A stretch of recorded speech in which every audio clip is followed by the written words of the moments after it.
Gálatas 6, 7 ao 9. Não se enganem, de Deus não se zomba. Pois aquilo que a pessoa semear, isso também colherá. Quem semeia para a sua própria carne, da carne colherá corrupção. Mas quem semeia para o Espírito, do Espírito colherá vida eterna. E não nos cansemos de fazer o bem, porque no tempo certo faremos a colheita, se não desanimarmos. Glória ao nosso Deus. Texto célebre das Escrituras. Aqui nós temos o que nós chamamos, da lei da semeadura. Paulo falando sobre a questão de se plantar a boa semente. E ele faz aqui um paralelo, entre semearmos na carne, que é nada mais, nada menos do que semearmos só naquilo que é humano, naquilo que tende às nossas emoções, aos nossos desejos materiais, egoístas. A carne é o homem caído, é o homem sem Deus, é o homem que no Éden foi avariado, foi prejudicado, foi manchado. Então o homem perdeu as suas faculdades, em todos os sentidos, principalmente espirituais. Tanto é que o homem morreu. Lá no Éden o homem morreu. A natureza humana morreu. Então plantar na carne, segundo o apóstolo Paulo, é plantar para a corrupção. É plantar para a degeneração, para a morte. Porque corrupção é morte, irmãos. Quando fala de corrupção, além daquilo que os maus políticos produzem, a corrupção é a morte, aquilo que corrói, que destrói. Então, semear na carne é colher corrupção. Mas ele diz que quem semeia no Espírito, acredito que aí na sua versão está com M maiúsculo, que é o Espírito Santo, o Deus Espírito Santo. Quem semeia para o Espírito, do Espírito colhe vida eterna. Então vai de encontro à palavra pregada no domingo, que o nosso querido diácono Deonir lembrou aqui na sua abertura de culto. Que quando nós semeamos no Espírito, ou seja, nós estamos depositando nas regiões celestiais. Nós estamos guardando no banco celestial, onde a traça e a ferrugem não consomem, não destroem. Então, quanto mais você plantar no Espírito, através do Espírito você colherá vida eterna. Por isso nós precisamos sempre calcular os custos, Sempre precisamos estar calculando. Meu Deus, eu estou plantando no quê? As minhas sementes, ou a grande maioria do meu plantio, está baseado em quê? Está fundamentado no quê? E vão germinar para quê? É uma pergunta que o crente tem que fazer. Porque dependendo da resposta, será uma colheita abundante, que reverberará para toda a eternidade. Dependendo da semente, vai ser uma tragédia. Ao ponto de se ouvir do próprio Senhor no último dia: olha, eu não te conheço, eu não sei quem é você, apartai-vos de mim. Você não tem lado aqui à minha direita, o teu lugar é para cá. Você não é ovelha, você é bode, os bodes vão para cá, para o fogo eterno. Então é sério, Quando a gente começa a meditar nas Escrituras, a gente vai sendo tocado, sobre a seriedade. Na vida nós constantemente estamos semeando, irmãos, estamos espalhando nossas sementes. Os solos são diversos, assim como as sementes são variadas. Quem planta mais, colhe mais. Essa é uma regra básica na agricultura. Precisamos plantar sempre, mas de que forma, mas de que forma nós temos plantado? Até coloquei aqui, apesar de ser bem leigo, irmãos, não entendo muita coisa a respeito de plantio, mas eu sei que há princípios básicos para se colher. E o primeiro deles, para se colher alguma coisa, irmãos, a primeira coisa que você tem que fazer é plantar, não é verdade? Se não plantar, não colhe. Não tem jeito. Não tem jeito. Até a palavra de Deus diz que aquele que fica olhando, né, para as nuvens e fica coçando a cabeça, mas será que vai chover? Será que não vai? Ah, mas será que vale a pena plantar? Será que não vale a pena? Ah, mas será que o preço do soja ano que vem vai melhorar ou não vai? Não dá. Se você ficar olhando para as circunstâncias e não plantar, você não vai colher nada. Agora, se pela fé, mesmo contra todos os indicativos, mesmo arriscando, porque plantar também é arriscar. Plantar também é arriscar, não é verdade? Se não plantar, irmãos, não colhe nada. Então é preciso plantar primeiro. Uma outra coisa, que é um princípio básico para se colher algo: o solo precisa ser cultivável. Não adianta plantar num solo morto, irmãos. Existem solos que estão mortos, degradados. Eles não produzem mais. Então o solo tem que ser cultivável, minimamente cultivável. Não é verdade? Outra coisa, a semente tem que ser de boa qualidade. Tem que ser de boa qualidade. Não adianta. Comprar semente, né? Tem gente que arrisca, compra semente contrabandeada, compra semente de origem duvidosa, né? Compra semente, né, barata. Ah, mas, né, não sei, o barato sai caro, né? Às vezes é melhor você investir um pouquinho mais, comprar uma semente um pouquinho melhor e que te garanta talvez um resultado melhor, né? A semente tem que ter boa qualidade. Por último, quem planta mais, colhe mais. Se eu plantar 10 alqueires, eu vou colher, se tudo der certo, eu vou colher referente a 10. Se eu plantar 20, e tudo minimamente, eu vou colher o equivalente a 20. Então quem planta mais, colhe mais. Não é verdade? Então esses aqui são alguns princípios básicos para se colher, que até uma pessoa como eu, que nunca plantou um pé de alface, sabe, né? Imagina vocês aqui, que a grande maioria nasceu, né, na roça e ainda cultiva a terra, o quanto que vocês sabem disso e estão acostumados, né, com essa lida. Tema da mensagem dessa noite: plante o tempo todo, colha no tempo certo. Plante o tempo todo, colha no tempo certo. Nós precisamos plantar o tempo todo, irmãos. A nossa vida é um plantio diário. Você querendo ou não, eu querendo ou não, tudo que a gente pensa, fala e faz, na verdade se conjectura num plantio. A palavra que eu libero é algo que eu estou semeando.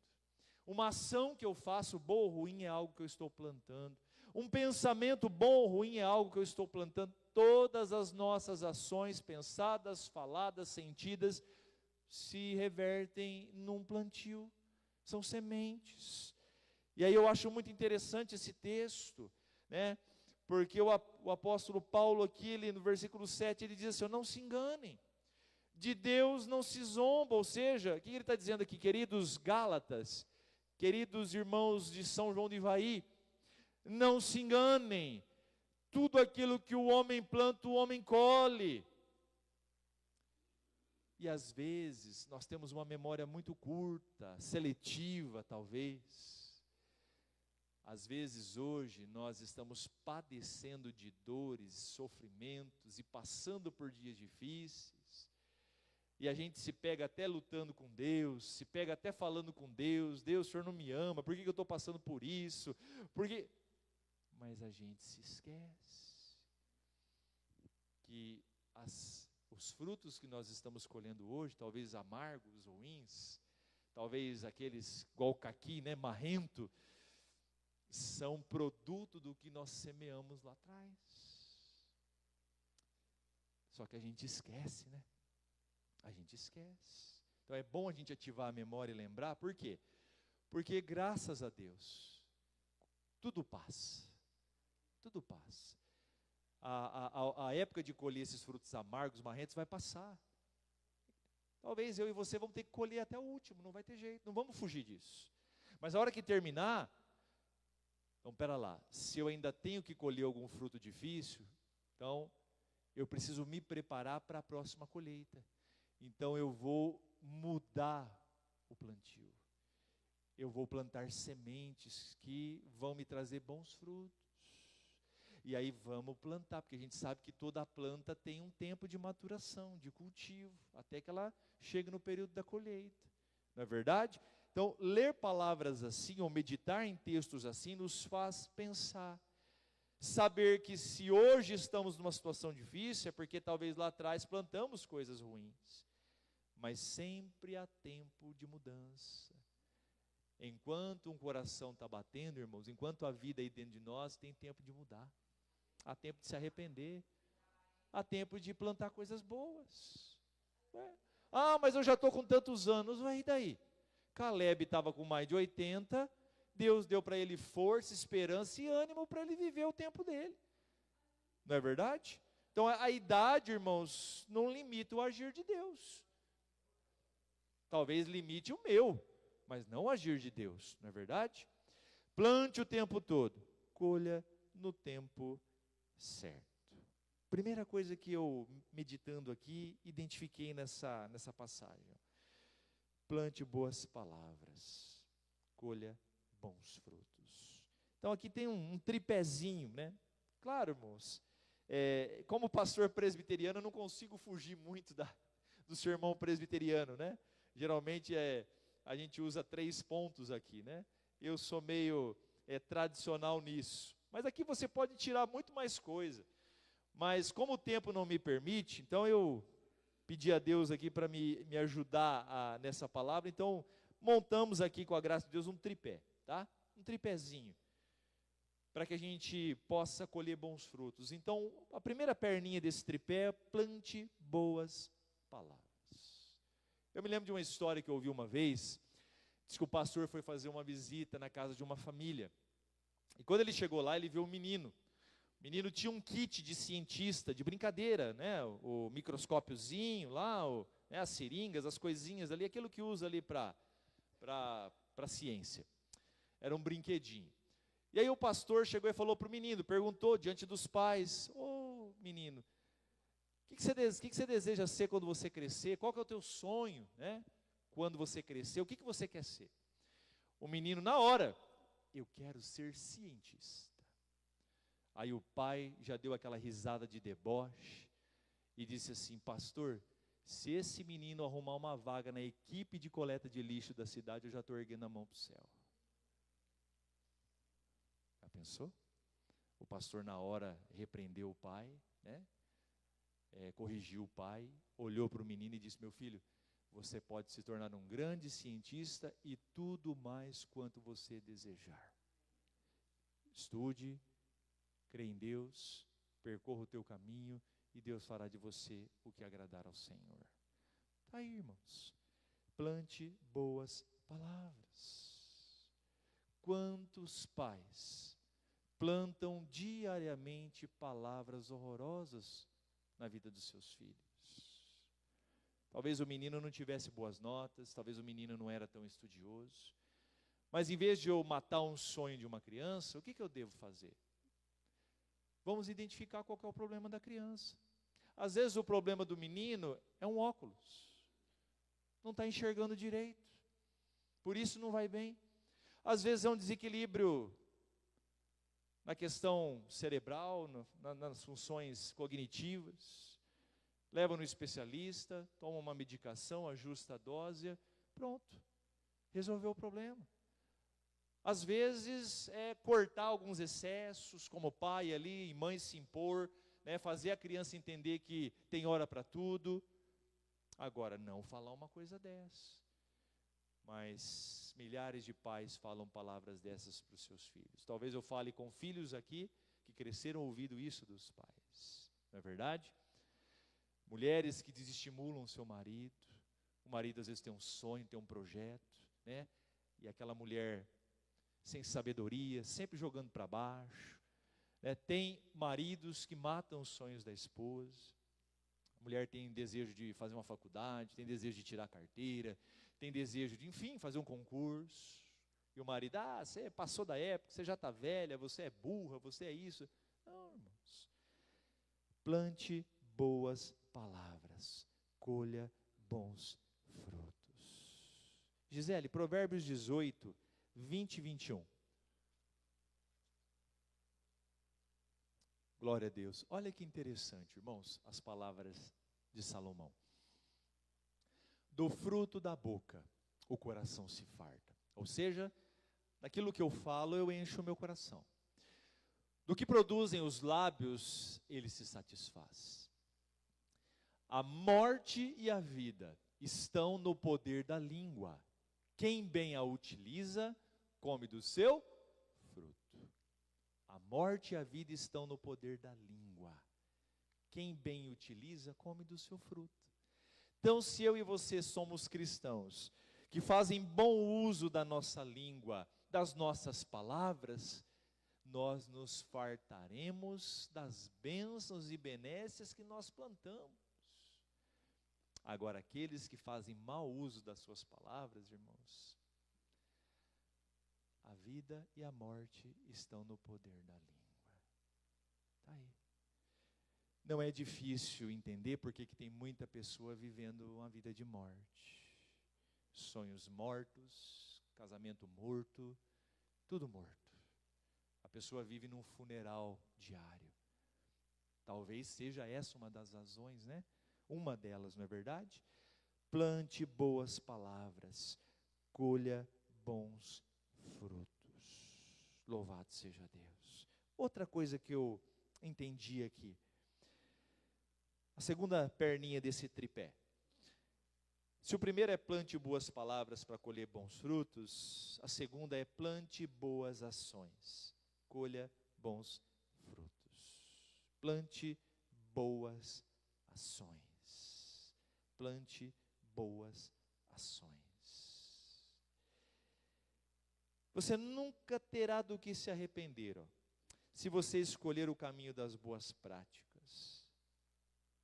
Pode até ser que muitos não vão te valorizar e até mesmo vão apenas te usar, mas lembre-se, não é quem faz o bem que está errado, mas sim aquele que o deixa de fazer. Errado, irmãos, não é quem faz o bem, é quem se aproveita de quem faz, não é verdade? Plante boas ações, colha bons frutos. Nós vivemos num mundo em que as pessoas querem colher o que não plantaram. E também querem receber dos outros o que não fizeram, não é verdade? Está assim, está cheio de gente assim. Eu entendo que quando a gente planta boas ações, nós também colhemos bons frutos. Por quê?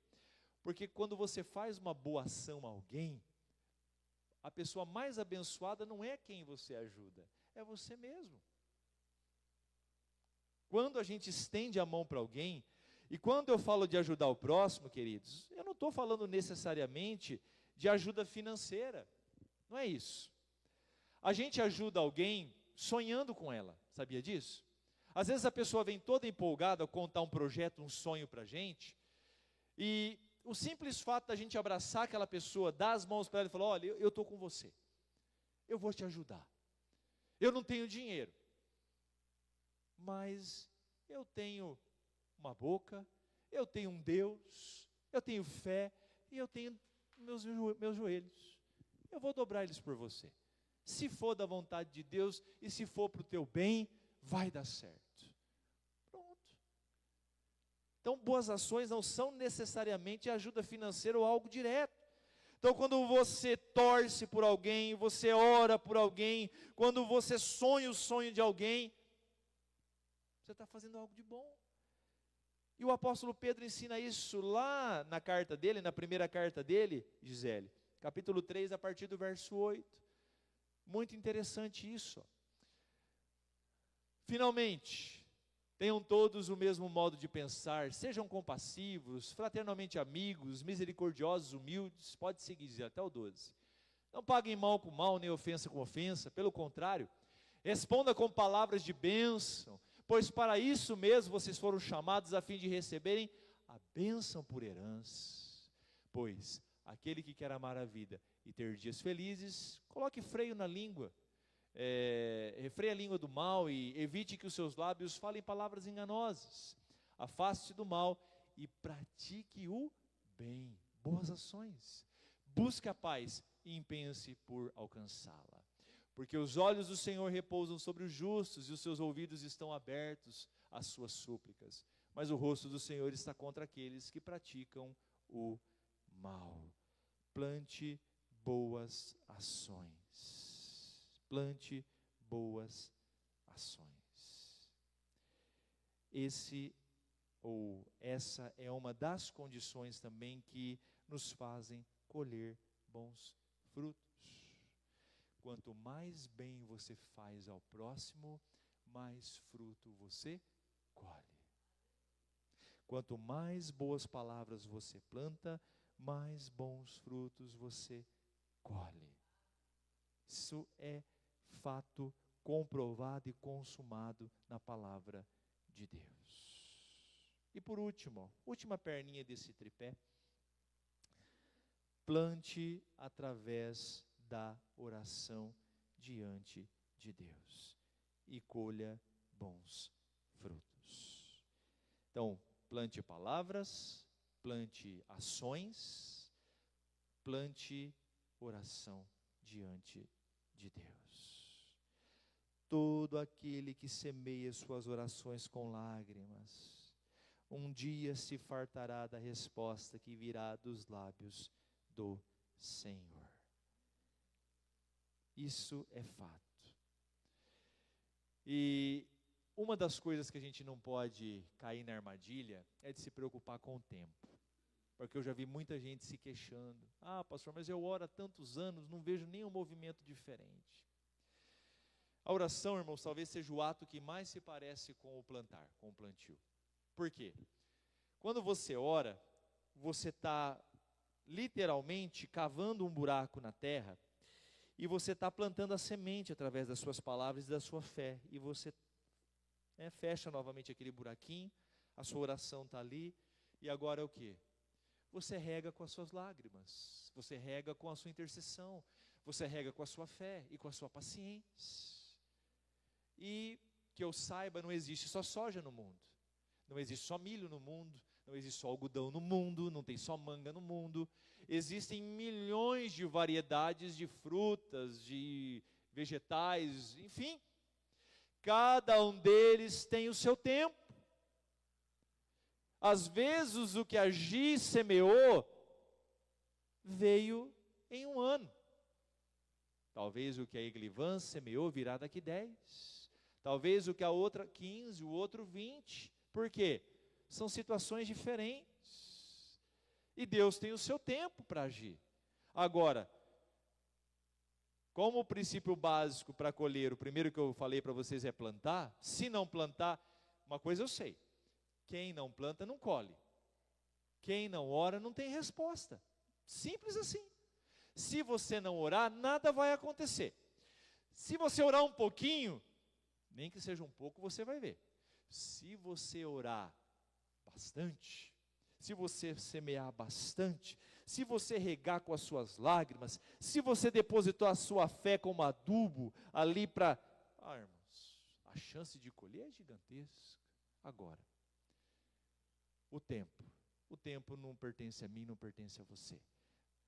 O que cabe a nós é fazer como o agricultor faz. O agricultor planta, o agricultor dá todos os passos no processo até que chegue o dia da colheita.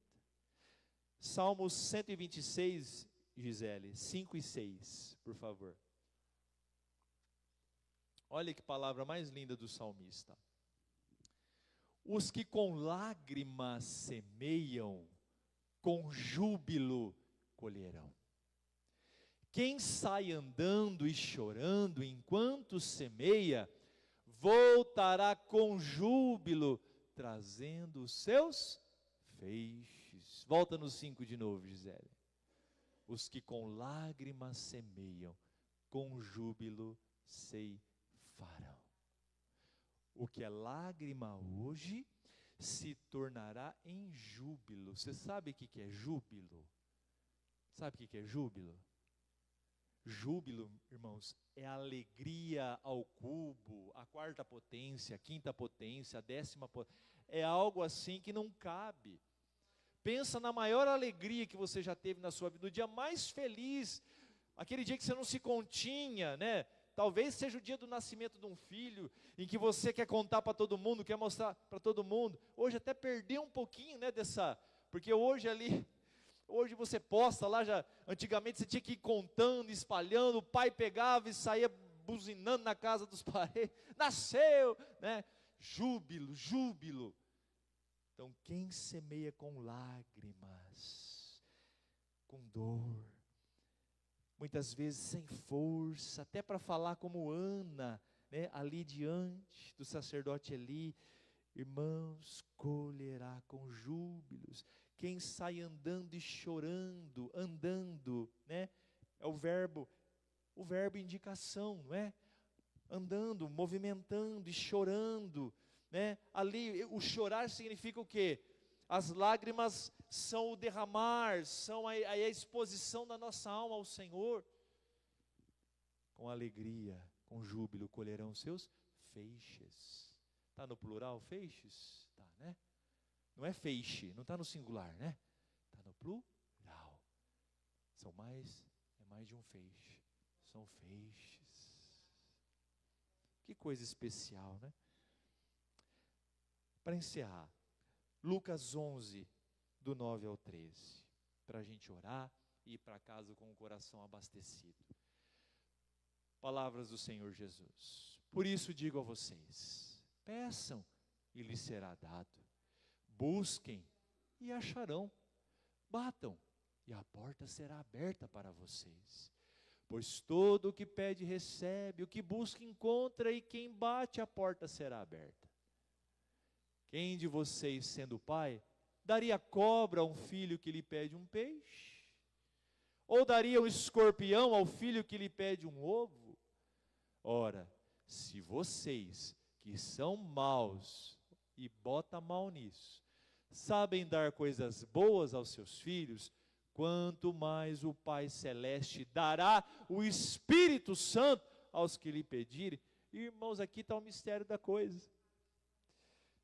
Porque quando você pede a plenitude do Espírito Santo, e você é cheio do Espírito Santo, e não estou falando de falar em língua, não, isso é rodando no helicóptero, não é isso.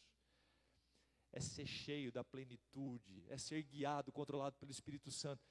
Você aprende a orar como convém, as suas orações se tornam assertivas, você tira os olhos da carne e coloca os olhos no Espírito, você semeia no Espírito e colhe no Espírito.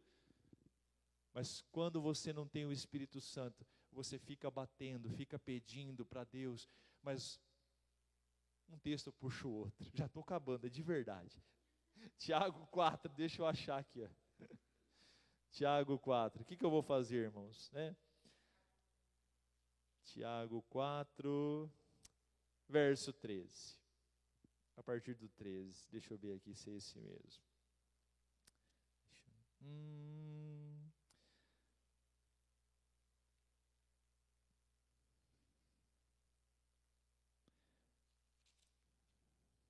Aqui, isso, Tiago 4, a partir do versículo 1. De onde procedem as guerras e brigas entre vocês? De onde, senão dos prazeres que estão em conflito dentro de vocês? Vocês cobiçam e nada têm, matam e sentem inveja, mas nada podem obter. Vivem a lutar e fazem guerras, nada têm, porque não pedem. Pedem e não recebem, porque pedem mal, para esbanjarem em seus prazeres. Aí, essa é uma grande questão. Jesus está mandando bater e tal, pedir, mas ele diz uma coisa interessante. Peçam em primeiro lugar o Espírito Santo, a plenitude do Espírito Santo, porque ele direcionará de forma assertiva para que a gente venha plantar e venha colher com abundância e com fartura. Vamos ficar de pé, queridos?